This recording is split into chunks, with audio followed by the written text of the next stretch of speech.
where your own brain produces enough chemicals to cure your headache. Beautiful. What is the book's name? Molecules of Emotion, written by Dr. Candace, Candace, Pert, P-E-R-T. அவன் என்ன சொல்றான் தெரியுமா? In another 10 years time, she wrote it 10 years ago. In another 10 years time, when you have a headache, you don't go to your pill bucket to pick out a pill and take it. You sit down and meditate and bring your consciousness level to that relaxation state where your own brain produces enough chemicals to cure your headache. Beautiful, beautiful thing. I'll give you another book called Biology of Belief. You know belief? I think God exists. Or I don't think God exists. Both are beliefs. And there is a biology of belief. What this man has done is he's another potential Nobel laureate whose Nobel Prize was knocked off by his enemies. And his name is, he's a very big man. Bruce Lipton. Lipton theriyumilla, Cha Lipton, and the Lipton da. Bruce, B-R-U-C-E, Bruce Lipton. Bruce Lipton is a cell biologist. He studies these human cells.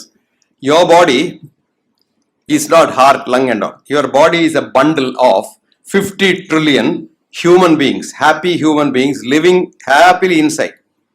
Each one of those cells was a human being living individually for millions of years. Eventually they found out, they learned some economics. They found out it's economical to come together. They live together. So they live together as a human being. That's how we evolved. Then they found out that instead of each one, because each cell was doing eating, digesting, excreting, pissing, shitting, sleeping, thinking, everything. Instead of that, some of us can do some things. So they organize themselves specialized tissues called brain, heart, lung, etc., etc. Although the cells in these organs are looking different for the eyes, they function the same way. And every cell has a mind. That's why I wrote an article called Membrane. Cell as a cover, which is not the cover, it's the brain. And that is an antenna, which we call in our language as integrated membrane protein. So when that antenna gets the consciousness from the universe, you get born. When that antenna stops getting the consciousness from the universe, you die. Did you get that? And this is a beautiful book. Read that. Where he was an atheist. He was such an atheist that he was hating God. When he saw the cells grow and what they do and how they get born and how they die, he became a theist. Now he left his job as professor of cell biology and goes around the world telling people that don't look for God outside, God is inside.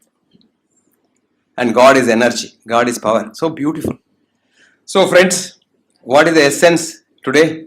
Because De Valera said, when you want to talk to an audience, tell them first what you're going to tell them. Then tell them.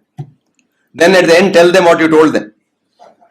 Now I'm telling you what I'm going to tell you, and that is to be a good homeopath, to be a good healer, you should be a good human being. Is it easy?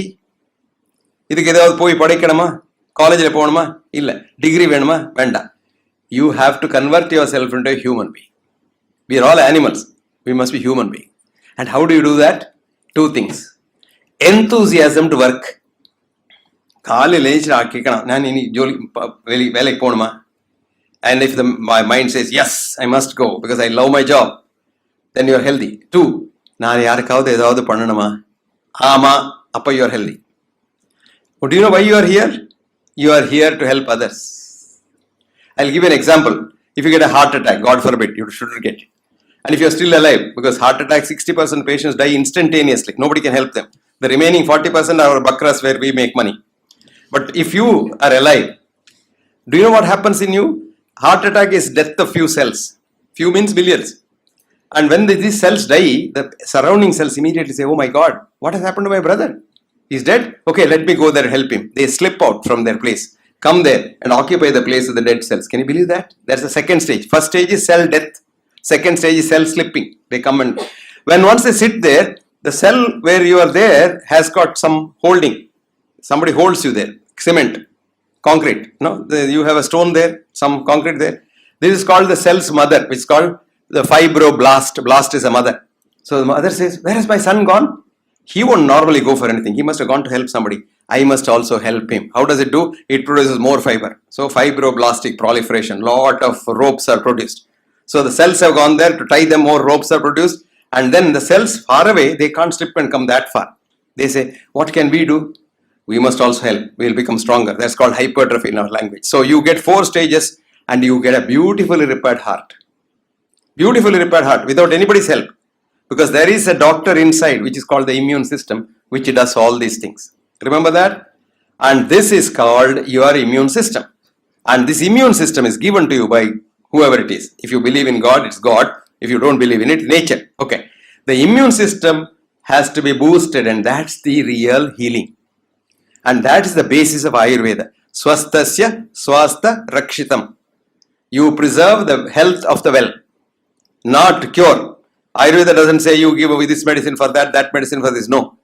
You preserve the health of the well by boosting their immune system. There's a system called Panchakarma. There are 5 methods of boosting your immune system.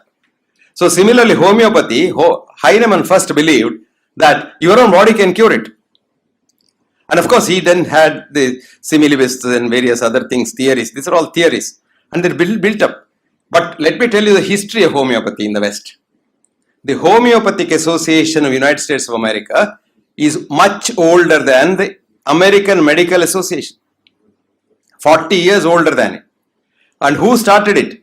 American doctors. Why did they start it?